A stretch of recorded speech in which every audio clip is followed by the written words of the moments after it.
Hello everybody and welcome back to RainBro Crafts. My name is Colton and today we will be making warm flannel. This soap is another soap that we make each and every holiday season, and it actually is the first soap making video on our channel, and we just keep bringing back year after year. This is a new design, same great fragrance, so stay tuned and watch us make this warm flannel soap for the Holiday Spectacular soap collection. Alrighty, let's get this warm flannel soap making started.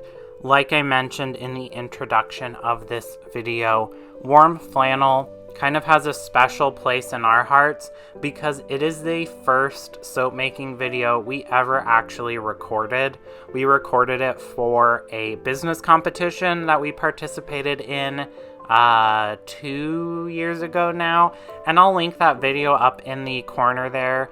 I will say that we do not have a voiceover. I think I typed out like in the subtitle area what I was doing, but we didn't record voiceover. We didn't do anything like that.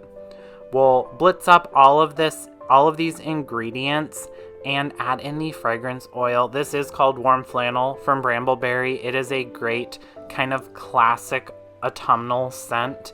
It is citrusy, vanilla. There's some fragrant wood, so like sandalwood, cedarwood, things like that. And there is some amber also to kind of give it that warm, cozy feeling. We will blitz that up. The one thing to note with this fragrance oil, as with most fragrance oils that contain vanilla, is that it will discolor to dark chocolate brown. So even though the batter here is normal uncolored soap base color, it will actually turn dark brown. So when you are planning your design specifically for this fragrance, do keep that in mind, and we did keep that in mind.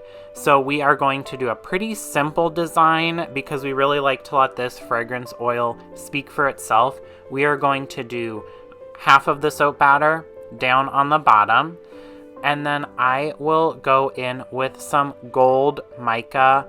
It's a little hard to control gold mica, especially this ultra sparkle mica. It likes to just go everywhere.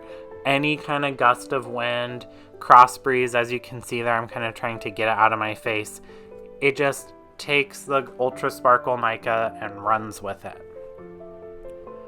I then will let the soap batter set up just a little bit so I don't get any dips or divots, and then I will pour the remainder of that soap batter over the top of my scraper there to break the fall. I want to try and keep this as nice and even and clean, crisp layers as possible.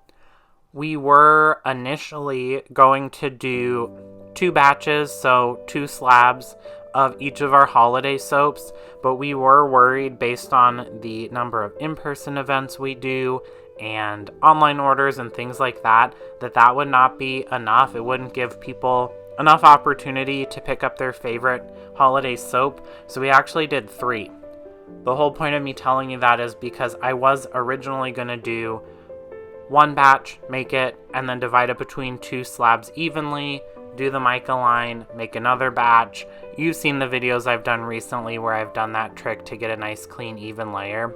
It's more difficult with 3 batches of soap, and sure, I could have kind of portioned off the lye water and the oils and things like that between 2 smaller batches to get the same effect, but that's more dishes, it's more time, and this does a comparable job, I'd say. We will smooth out the top of this soap because we are going to keep the top pretty simple as well. Once it's smoothed out, I will take more of that gold mica. I originally was going to do 3 lines, and then I thought that looked kind of stupid. So I went back and I did gold mica over the top of all of the soap there.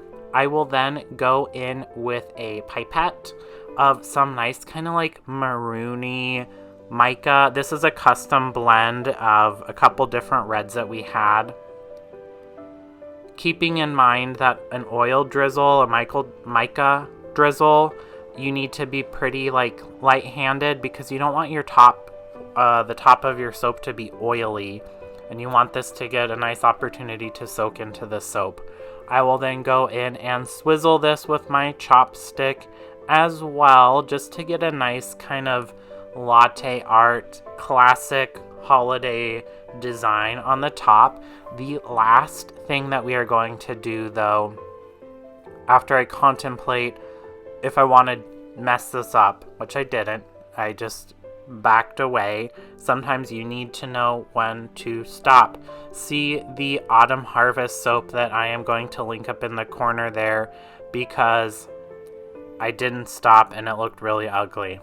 But we will go in with some cranberry seeds. That's what's in this little metal container here. They're little tiny cranberry seeds that are bright red like a cranberry, and they will just fall off in the shower, but they'll biodegrade because they're actually the seeds of cranberries. It's really hard to see in this video, but they are there, I promise. We will then spritz this with some rubbing alcohol. I will take my bar towel and we will clean the edges of the slab mold before I tuck this away and let it sit for 24 hours before it is time to unmold. Like I mentioned, this fragrance oil does discolor, and you can kind of see the inklings of that discoloration, but it really takes about a day for the soap to really get into that true brown color that it will end up being. Also, the exposure or something on my camera that we used to record the soap cutting was messed up, and I don't know what happened. But you can see that it's kind of looking a little more tan than it started out, and I showed you there the cross section. Once all of those slabs are cut into loaves, it is time to break out Dorothy, and we get to see kind of the finished product. We'll need to wait for it to discolor, and I'll input a picture here on one of the corners of what the final discoloration looks like to show you how drastic the change is, because it is really something phenomenal. I know some people try and prevent vanilla scents from discoloring using a vanilla stabilizer. We have never tried that, and we just like to work with that. Why prevent something that is trying to do that? It just seems like more work than it's worth. But who knows? We're willing to be convinced otherwise. We just like to work with the inherent kind of characteristics of a fragrance oil. Use it to our advantage.